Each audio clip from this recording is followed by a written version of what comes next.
देखिए, कल हम लोगों ने चार्ज का दोनों पार्ट देखा था, एक कन्वेंशनल पार्ट और एक मॉडर्न पार्ट।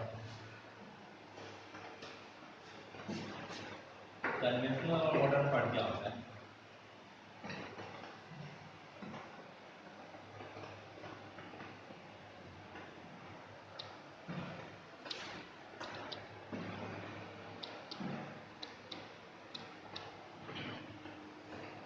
जो हमारा फिजिक्स है, फिजिक्स को 2 पार्ट्स में डिवाइड किया गया है। एक होता है क्लासिकल फिजिक्स और एक मॉडर्न फिजिक्स। क्लासिकल फिजिक्स में फिजिक्स का वो पार्ट जो चलते आ रहा है जब इलेक्ट्रॉन का डिस्कवरी नहीं हुआ, मीन्स इलेक्ट्रॉन की डिस्कवरी के पहले का जो फिजिक्स है उसको बोला जाता है क्लासिकल फिजिक्स, और इलेक्ट्रॉन की डिस्कवरी के बाद का जो फिजिक्स है जैसे सेमीकंडक्टर ये सब, इनको बोला जाता है मॉडर्न फिजिक्स। तो करंट तो इलेक्ट्रॉन की डिस्कवरी के पहले से ही चला आ रहा है, तो उसका कुछ पार्ट हम लोग क्लासिकल में पढ़ते हैं और कुछ मॉडर्न में पढ़ते हैं। तो जो हमारा चार्ज है, चार्ज का जो ऑरिजिन है उसमें चार्ज के बारे में सोचा जाता था कि चार्ज डेवलप होता है बस फ्रिक्शन,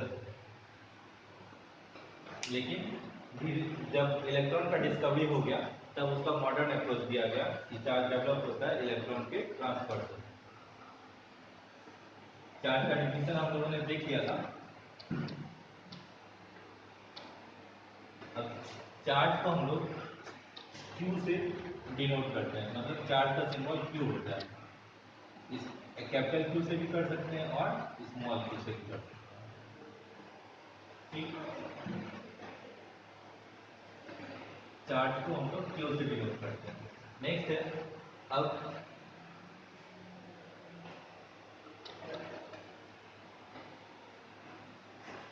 क्वांटाइजेशन ऑफ चार्ज।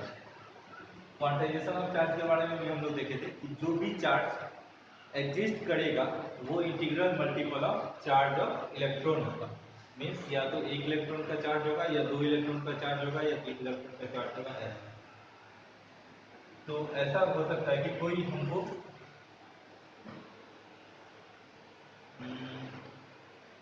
या तो कोई चार्ज दे दे और पूछेगा क्या ये चार्ज एग्जिस्ट करता है, तो हम लोग क्या करेंगे, उस चार्ज को इलेक्ट्रॉन के चार्ज से डिवाइड करेंगे, और अगर हमको कोई इंटीजर या नेचुरल नंबर मिलता है तो हम लोग बोलेंगे हाँ ये चार्ज एग्जिस्ट करता है, और अगर नहीं मिलता है तो वो चार्ज एग्जिस्ट नहीं करता है। मीन्स अगर ऐसा है,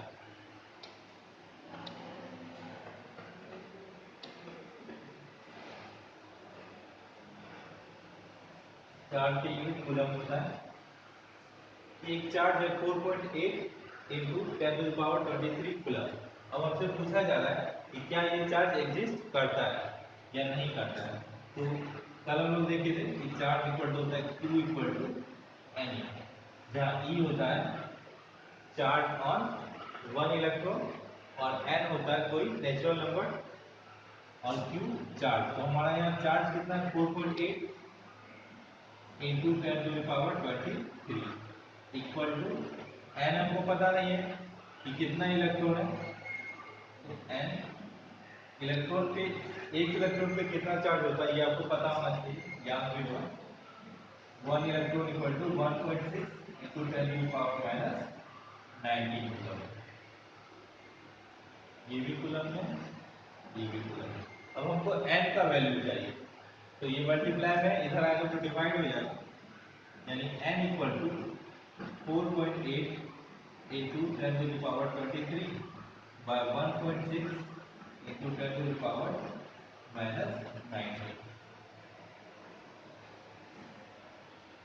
कैसे हो जाएगा 3 टाइम्स में, माइनस है पावर ऊपर जाएगा तो प्लस, यानी n का वैल्यू हो जाएगा 3 इंटू 23 प्लस 19, यानी 3 इंटू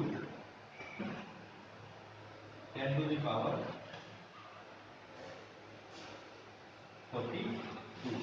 मतलब ये जो चार्ज है 4.8 इंटू 10⁻23 3 कूलम, इसमें टोटल नंबर ऑफ इलेक्ट्रॉन है 3 × 10⁻42। देखिए ये होल नंबर है, मतलब 3 पे 42 जीरो लगेगा तो होल नंबर ही आएगा। होल नंबर आ रहा है या मतलब नेचुरल होल नंबर या नेचुरल नंबर आ रहा है, तो हम लोग क्या बोलेंगे कि हाँ ये चार्ज एग्जिस्ट करेगा, yes this charge will exist. अगर इसी में कोई ऐसा आता है कि यहाँ हमको कोई नेचुरल नंबर नहीं मिले, कोई फ्रैक्शन आ जाता है, जैसे 3/2 आ जाएगा या 9/7 आ गया या कुछ भी ऐसा जितना बाय 2 आ गया, ये सब नेचुरल नंबर नहीं है, तो हम लोग क्या बोलेंगे कि वो चार्ज एग्जिस्ट नहीं करता है। यही आपका क्वांटाइजेशन ऑफ चार्ज है।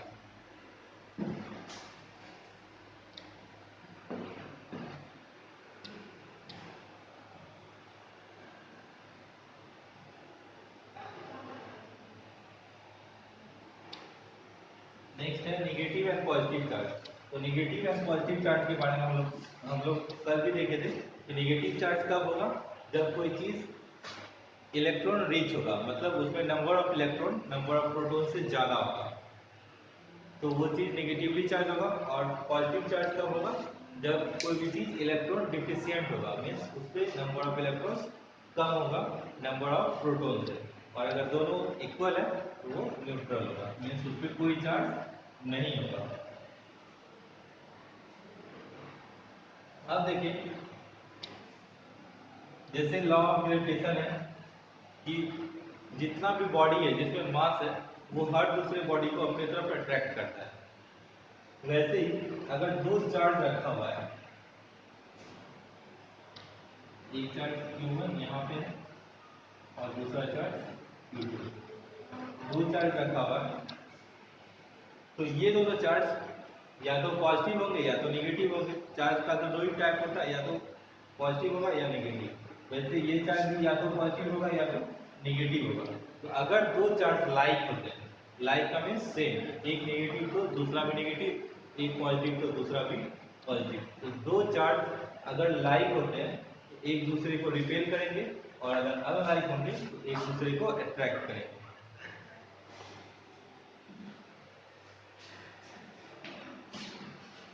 सेम मैग्नेटिक पोल्स की तरह, like charges repel while unlike charges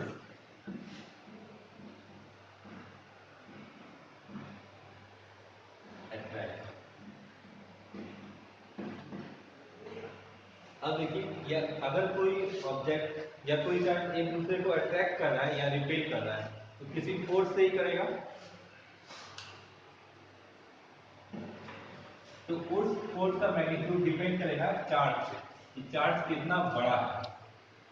charge जितना ज्यादा होगा, जितना बड़ा होगा, उसका फोर्स भी उतना ही स्ट्रांग होगा। चार्ज जितना छोटा होगा उसका फोर्स उतना ही वीक होगा। और ये चार्ज डिपेंड करता है,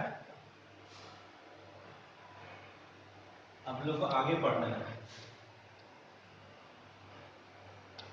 ये मान लीजिए Q1 है और ये Q2 है, तो जो इलेक्ट्रिक फोर्स होता है इसको इलेक्ट्रिक फोर्स या इलेक्ट्रोस्टैटिक फोर्स बोलते हैं। जो चार्ज होता है उसका दो पार्ट होता है,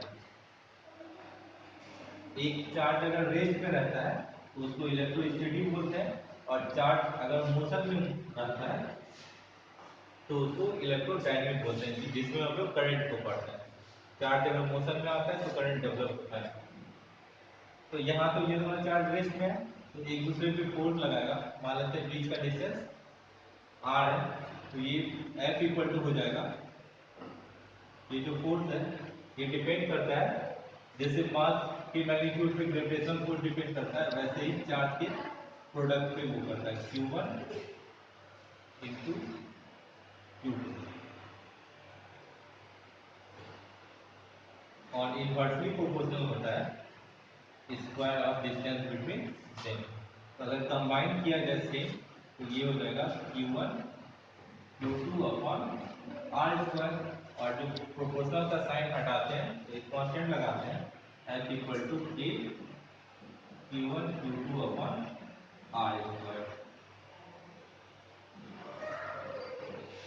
वो जो ग्रेविटेशनल वाला लॉ आया था, तो ग्रेविटेशनल लॉ बोलते थे, और यहाँ जो फोर्स आया है इसको कूलम्ब्स लॉ बोलते हैं। लेकिन अभी आप लोग के सिलेबस में नहीं है, इसीलिए इस पर ज़्यादा दूर नहीं जाता है।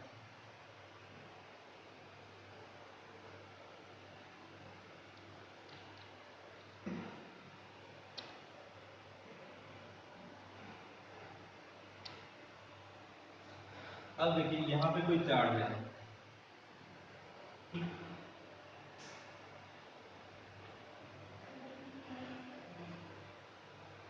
ये चार्ज है, कोई चार्ज यहाँ पे है। अब यहाँ पे कोई दूसरा चार्ज है, तो अगर सेम चार्ज होगा तो इसको रिपेल करेगा, और सेम चार्ज होगा तो रिपेल करेगा, और अपोजिट चार्ज होगा तो अट्रैक्ट करेगा। तो हम लोग अभी क्या देखें कि यहाँ जो इसका फोर्स होता है उसके बीच के डिस्टेंस पे डिपेंड करता है। तो जितना ज़्यादा डिस्टेंस बढ़ेगा फोर्स उतना कम होगा, क्योंकि इन्वर्सली प्रोपोर्शनल होता है। इन्वर्सली प्रोपोर्शनल का मतलब जितना डिस्टेंस बढ़ेगा फोर्स उतना कम होगा, और जितना डिस्टेंस घटेगा फोर्स उतना ज़्यादा होगा। तो यहाँ पे मान लीजिए कुछ फोर्स, ये वाला जो फोर्स है मान लीजिए सेम फोर्स है, तो ये इसको रिपेल करेगा किसी फोर्स से। अब ये और कुछ दूर हो जाएगा तो जो फोर्स लगेगा वो कम हो जाएगा, और थोड़ा दूर हो जाएगा तो फोर्स और कम हो जाएगा। इस तरह जितना दूर जाएंगे फोर्स कम होते जाएगा। तो एक पॉइंट ऐसा हो जाएगा जहां से इसका फोर्स इस चार्ज पे क्या हो जाएगा, जीरो। तो अब आते हैं इलेक्ट्रिक फील्ड पे, मतलब जितना दूर तक जिस एरिया में किसी चार्ज का एट्रैक्टिव फोर्स या रिपल्सिव फोर्स एक्सपीरियंस किया जा सके, वो फोर्स उस चार्ज का इलेक्ट्रिक फील्ड कहलाता है।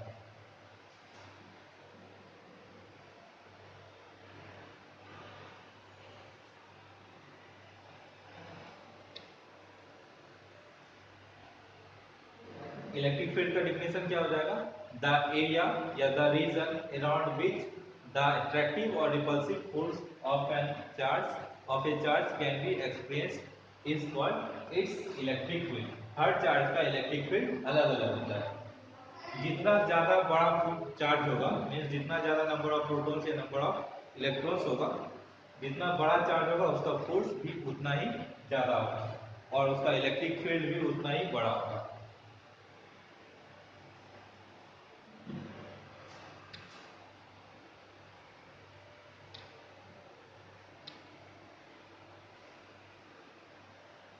ये सब बेसिक टर्म्स है जो आगे यूज में आ सकते हैं, तो आपका जानना जरूरी है। नेक्स्ट है इलेक्ट्रिक पोटेंशियल। इलेक्ट्रिक पोटेंशियल का मतलब देखिए क्या होता है। यहाँ पे कोई चार्ज है,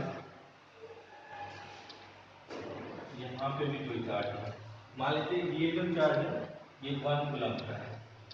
1 कूलम्ब के चार्ज को यूनिट पॉजिटिव चार्ज भी बोलते हैं। यूनिट का मतलब 1, पॉजिटिव का मतलब प्लस, और चार्ज मतलब चार्ज का यूनिट कूलम्ब, यानी 1 कूलम्ब का चार्ज को हम लोग बोल सकते हैं यूनिट पॉजिटिव चार्ज। हमारा जी ये भी पॉजिटिव चार्ज है और ये तो पॉजिटिव चार्ज है। तो अगर हम इस चार्ज, ये यहाँ जो बड़ा वाला चार्ज है ये इसको रिपेल करेगा।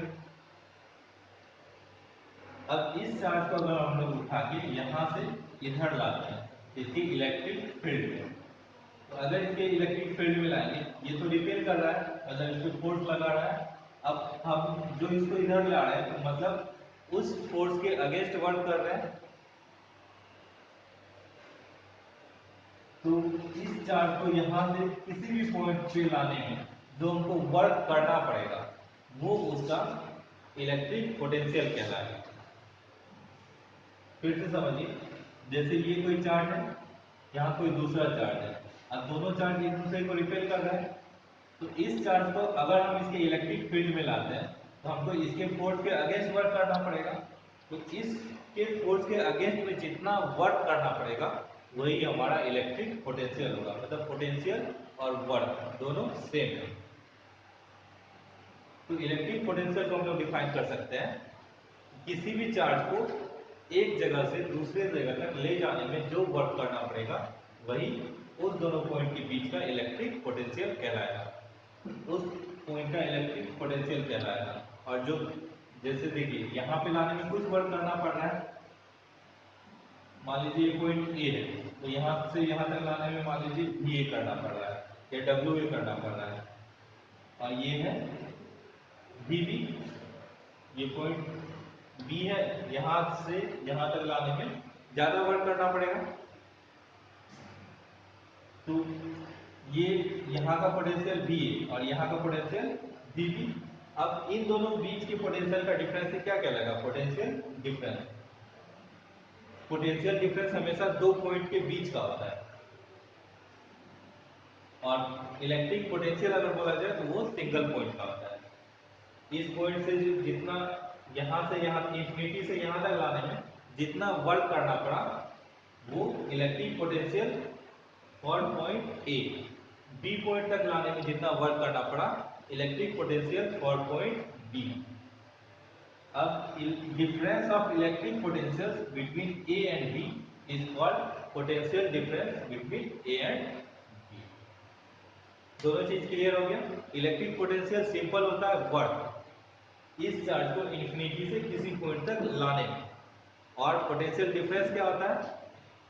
दो अलग अलग पॉइंट पे लाने में तो डिफरेंट वर्क करना पड़ेगा, वही जो वर्क का डिफरेंस हो जाएगा उसी को बोलेंगे पोटेंशियल डिफरेंस। इलेक्ट्रिक पोटेंशियल को हम लोग V से डिनोट करते हैं और इसका यूनिट होता है volt. Electric potential equal to V, इसको V से डिनोट करते हैं, और ये होता है W बाय U, मतलब work done per unit charge, मतलब यूनिट पॉजिटिव चार्ज पे जितना वर्क। देखिए सब कुछ क्लियर हो जाएगा। हम लोग देखेंगे कि यूनिट पॉजिटिव चार्ज को मूव करने में जितना वर्क करना पड़ता है वही पोटेंशियल डिफरेंस होता है, और उसके फॉर्मूले से भी क्लियर है। V इक्वल टू होता है W बाय Q, मतलब work done per unit charge. तो इसका एक यूनिट वोल्ट भी होता है और वर्क का क्या होता है? Joule per coulomb. दोनों बोल सकते हैं। स्टैंडर्ड यूनिट वोल्ट होता है और एक volt equal to 1 joule per coulomb.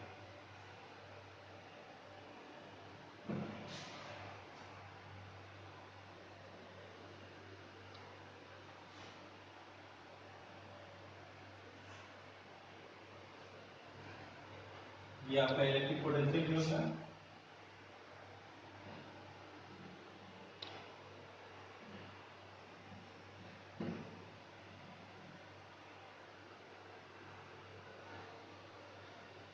हम लोग आते हैं जो हमारा मेन चैप्टर है इलेक्ट्रिक करंट। देखिए इनको सिंपल वर्ड्स में तोड़ते हैं। करंट, करंट का मतलब होता है फ्लो। आप लोगों ने सुना होगा जैसे कोई जब बाढ़ आता है तो नदी में बहुत तेज पानी बहता है तो उसमें बोला जाता है कि पानी में करंट है, मतलब पानी का जो धार है वो बहुत तेज है, तो फ्लो को ही बोला जाता है करंट। और इलेक्ट्रिक का means of electrons means flow of electrons is called electric current। तो इलेक्ट्रिक करंट को हम लोग इजीली डिफाइन कर सकते हैं। The flow of current, flow of electrons या flow of charge per unit time is called electric current. Electric current को हम लोग आई से डिनोट करते हैं, चाहे तो कैपिटल आई से करें या स्मॉल आई से, दोनों से कर सकते हैं।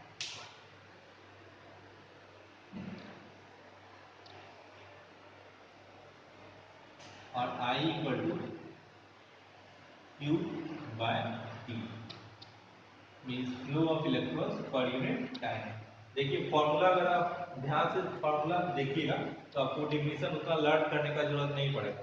I equal to Q by T means flow of electrons बोल सकते हैं या flow of charge per unit time is called electric current. अब देखिए चार्ज का यूनिट कूलम और टाइम का यूनिट सेकेंड। इसको कूलम पर सेकेंड भी बोल सकते हैं और कूलम पर सेकेंड को दूसरा नाम दिया गया है एम्पियर।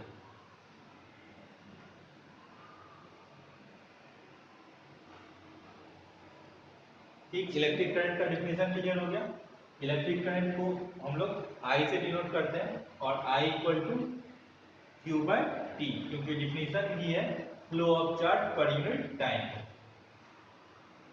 तो इसका स्टैंडर्ड यूनिट होता है एम्पियर और जो करंट को मेजर करने का डिवाइस होता है उस डिवाइस को हम लोग बोलते हैं अमीटर। इसी से आया है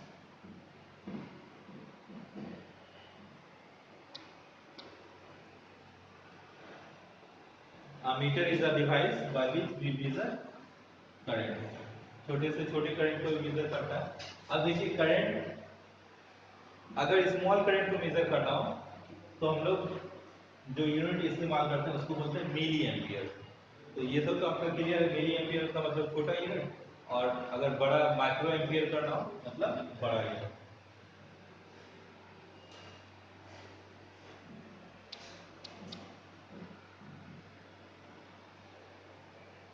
अब देखिए फ्लो, हमको समझना है फ्लो ऑफ इलेक्ट्रॉन्स कैसे होता है। इसके लिए आप लोग को एटॉमिक स्ट्रक्चर याद होगा 9 का। हम लोग क्या देखे थे, वैलेंस इलेक्ट्रॉन या फ्री इलेक्ट्रॉन। तो वैलेंस इलेक्ट्रॉन मैक्सिमम 8 मेटल्स नहीं होते हैं। जो मेटल होता है, मेटल का इलेक्ट्रॉनिक कॉन्फ़िगरेशन ऐसा होता है कि फिर उसका कुछ सेल फुल्ली फिल्ड हो जाता है, उसके बाद कुछ इलेक्ट्रॉन बचा हुआ रह जाता है।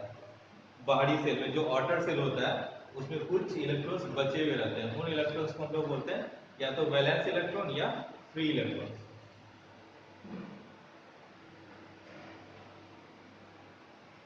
कोई एटम है, उसके सेंटर में होगा न्यूक्लियस और न्यूक्लियस में प्रोटॉन और न्यूट्रॉन।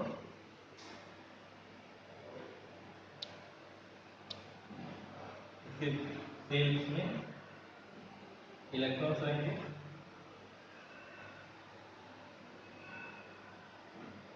ऐसे ही और ज्यादा सेल्स हो सकते हैं।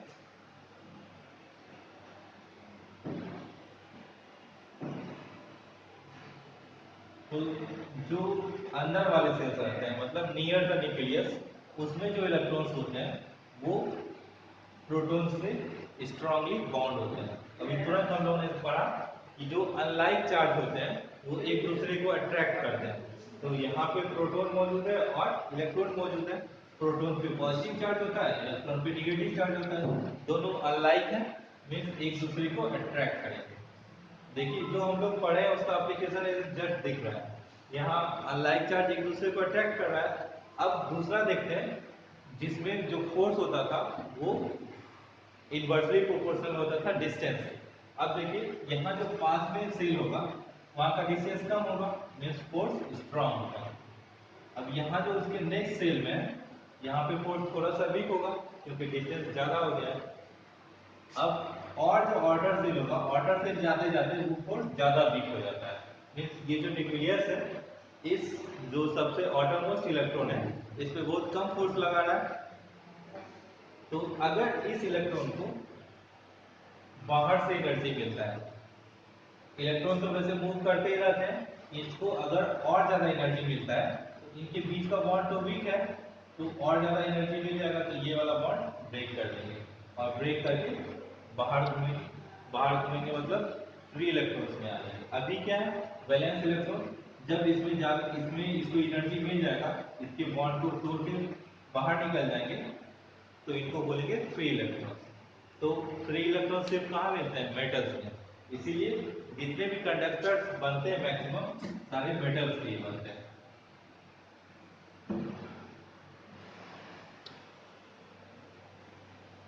इसमें एक पार्ट और है, क्लासिफिकेशन ऑफ मटेरियल्स। तो क्लासिफिकेशन ऑफ मटेरियल 3 तरह के आपको पता ही होगा, एक conductor, insulator and semi conductor. 3 होते हैं।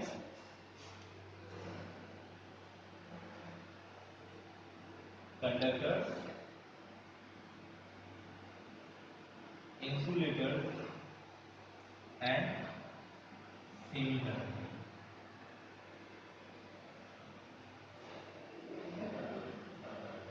तो जो कंडक्टर्स होता है, कंडक्टर्स में इलेक्ट्रॉन का फ्लो इजीली होता है क्योंकि उसमें वैलेंस इलेक्ट्रॉन होते हैं। जो इंसुलेटर्स होता है उसमें वैलेंस इलेक्ट्रॉन होते ही नहीं, बाहर का इलेक्ट्रॉन होता ही नहीं, तो मूवमेंट इलेक्ट्रॉन का उतना नहीं हो पाता है, जिसमें करंट का फ्लो नहीं हो पाता है। तो ऐसे को क्या बोलते हैं, इंसुलेटर। और जो सेमी कंडक्टर होते हैं उसमें बस कुछ फ्री इलेक्ट्रॉन, मतलब कुछ कम फ्री इलेक्ट्रॉन होता है, उसमें इलेक्ट्रॉन को जगाने के लिए हमको एक्स्ट्रा फोर्स देना पड़ता है, ज्यादा फोर्स देना पड़ता है। कंडक्टर में बस थोड़े से फोर्स में इलेक्ट्रॉन क्या करता है, बॉन्ड को तोड़ के बाहर आ जाता है, लेकिन सेमी कंडक्टर में हमको ज्यादा फोर्स देना पड़ता है, बहुत ज्यादा फोर्स होने के बाद वो बॉन्ड को तोड़ के तब बाहर आता है।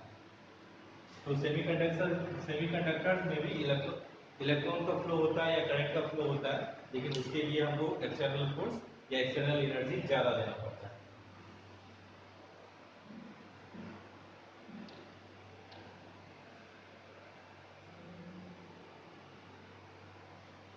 तो करंट के बारे में हम लोग क्या क्या देख लिए, करंट का डिफिनेशन, करंट का यूनिट और करंट का formula Q equal to I T, sorry I equal to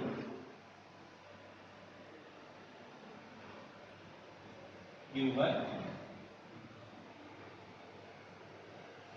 ठीक, अब इसमें बेस्ड बहुत सारे न्यूमेरिकल्स भी है, आप लोग को मिल जाएगा, आप लोग सॉल्व कीजिएगा।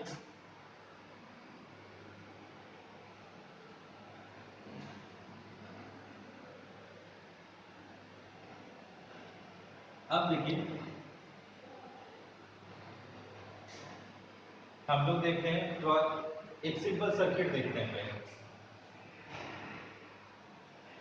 सिंपल सर्किट में क्या होता है, एक सर्किट में सेल या फिर बैटरी, सेल और बैटरी आपको पता है, अगर सिंगल रहेगा तो सेल और कॉम्बिनेशन ऑफ सेल को ही क्या बोलते हैं, बैटरी।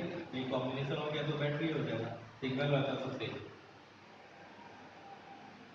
ये हमारा वायर कनेक्ट है लोड से,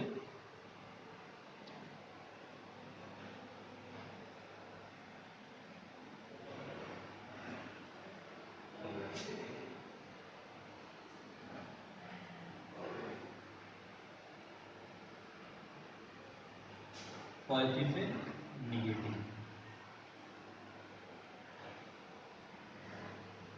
देखिए हम लोग देखते हैं direction of current.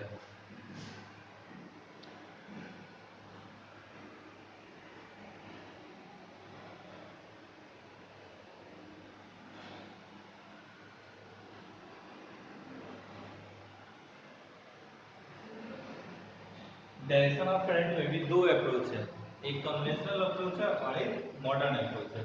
Modern approach में तो हम लोग क्या पढ़ते हैं कि फ्लो ऑफ इलेक्ट्रॉन्स, ठीक, लेकिन जो कन्वेंशनल अप्रोच है वो बोला जाता था flow of positive ions. Flow of positive ions को ही करंट का डायरेक्शन माना जाता था, मतलब जिस डायरेक्शन में पॉजिटिव आयंस फ्लो करेंगे उन्हीं को बोला जाएगा, उसी को बोला जाएगा डायरेक्शन ऑफ करंट। लेकिन जब मॉडर्न अप्रोच आया तो मॉडर्न अप्रोच में बताया गया कि जो direction of flow of electron है वो होता है डायरेक्शन ऑफ करंट। लेकिन अभी भी हम लोग सर्किट में दिखाने के लिए कन्वेंशनल अप्रोच ही यूज करते हैं, मीन्स पॉजिटिव आयंस का डायरेक्शन होता है। ये आपका सिंपल सर्किट है,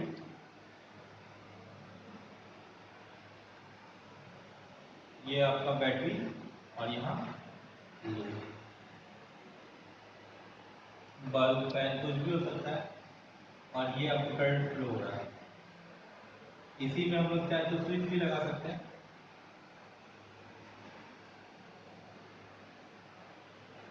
अभी देखिए सर्किट पूरा नहीं हो रहा है तो करंट का फ्लो नहीं होगा, और अगर स्विच ऑन, मतलब सर्किट ऑन करने के लिए स्विच ऑन हो गया, अब सर्किट पूरा हो गया तो करंट का फ्लो पूरा, और आपका बल्ब जलेगा।